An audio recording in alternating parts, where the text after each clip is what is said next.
नौकर पाठ के द्वारा महात्मा गांधी जी ने जो बताना चाहते हैं, स्वयं कार्य करने की शक्ति। हम नौकर कहानी में महात्मा गांधी जी ने कार्य स्वयं करने की अद्भुत क्षमता व शक्ति के बारे में बताते हैं।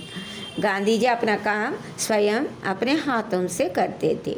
वे जब बारिश में हजारों रुपये कमाते थे, तभी वह प्रतिदिन प्रातःकाल अपने हाथ से चक्की पर आटा पीसा करते थे। एक बार कॉलेज का कोई छात्र गांधी से मिलने आया। उसने बापू से कोई सेवा कार्य देने के लिए कहा। गांधी जी ने उससे कहा, अगर आपके पास समय होते तो ताली के गेहूँ बीन डालिए। 1 घंटे तक गेहूँ बीनने के बाद वह थक गया और गांधी जी से विदा लेकर चला गया। गांधी जी ने कई वर्षों तक आश्रम के भंडार का काम संभालने भी सहायता की। सब्जियां छीलते थे, रसोई घर की भंडारे की गंदगी साफ करते थे। यदि उन्हें मकड़ी का जाला दिखाई जाता है, वे अपने साथियों के आड़े हाथों लेते थे।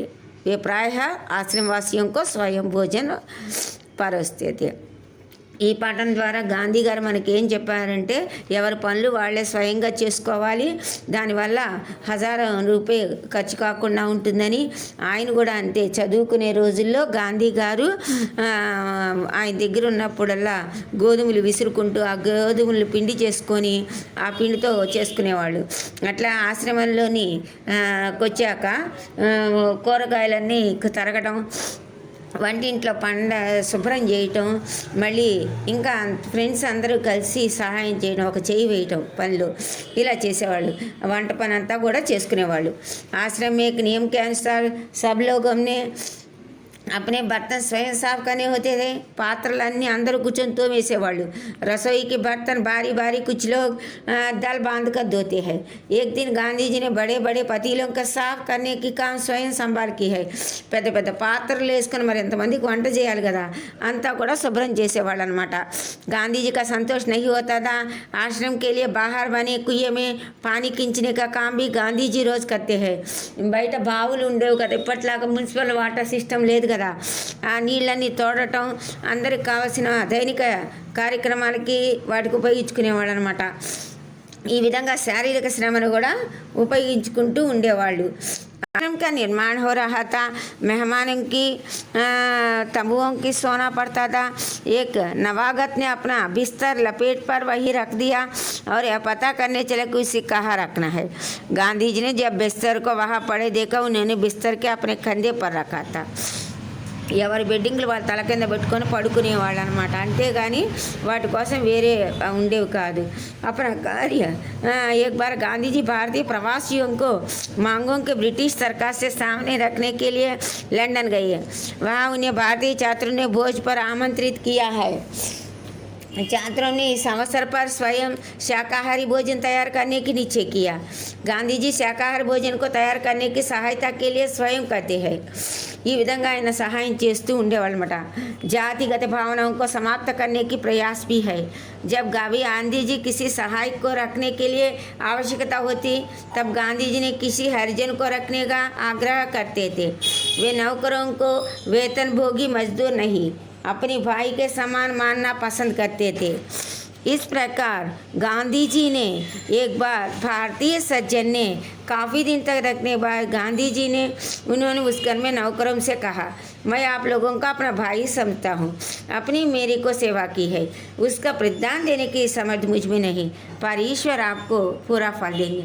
ఒకసారి గాంధీ గారు లేవలేని టైంలో అతనికి ఒక నౌకర్ని పెడితే అప్పుడు ఆయన అంటారన్నమాట, వద్దు నౌకర్లు ఎవరని. తర్వాత నౌకర్ని ఆయన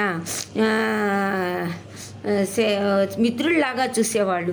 ఈ విధంగా ఎవరిని కూడా నౌకరు అని ఉండకూడదు. ఎవరి పని వాళ్ళు చేసుకోవాలి. దాని ద్వారా మనకి పని యొక్క విలువ తెలుస్తుంది. దానివల్ల కలిగే ప్రతిఫలము కూడా మనకి లభిస్తుంది అని మహాత్మా గాంధీజీ గారు ఈ లెసన్ ద్వారా చెప్పారన్నమాట. गांधी जी में हर प्रकार काम करने की अद्भुत क्षमता और शक्ति थी। वे थकान का नाम जानते नहीं थे। उनके मीलों पैदल चलने की क्षमता थी। గాంధీ గారికి అసలు ఆయనలో గొప్ప శక్తి ఉండేది। ఎంత దూరమైనా ఎన్ని వేల కిలోमीटर నడిచేసేవాళ్ళు। दक्षिणाफ्रिका में बोऊर युद्ध के दौरान उन्होंने घायलों के लाद कर एक दिन 25-25 मील धोया था। गांधी जी दक्षिण अफ्रीका में टॉल्स्टॉय फार्म की बड़ी पर रहते थे। तब वे पास के शहर में कोई काम करने हुए प्राय 42 मील चलते थे। गांधी जी संभवतः पैदल चलने से होने के लाभ न को जानते थे। पैदल चलकर वे अपने साथियों के सामने उदाहरण प्रस्तुत करना चाहते थे।